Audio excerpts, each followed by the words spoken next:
guys, mga idols. Karong buntaga this morning, I will show to you how to chase the bird.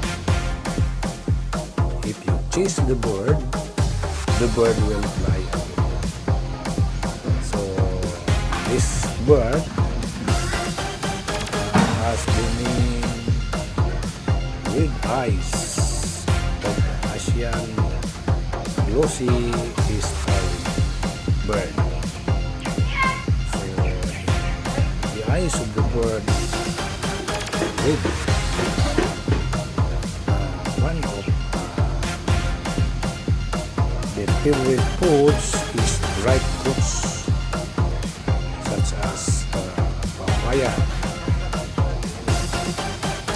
Papaya fruits when it will be ripe, this kind of birds will come. So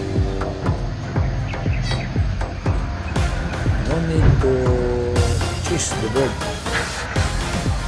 If you plant papaya, if you have papaya tree, carry papaya, start bearing fruit within a year. But they usually produce the most fruit in their second year.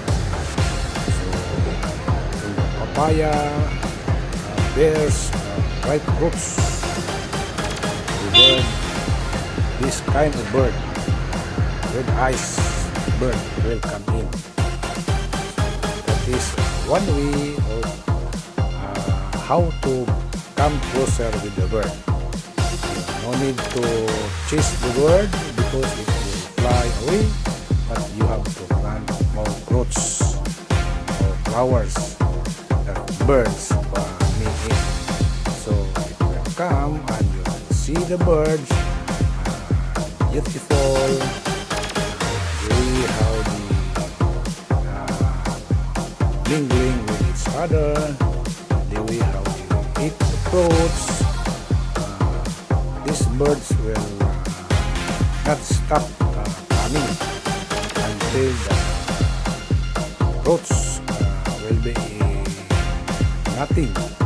If they will see ripe fruits, they will be there always, every day, until will be consumed.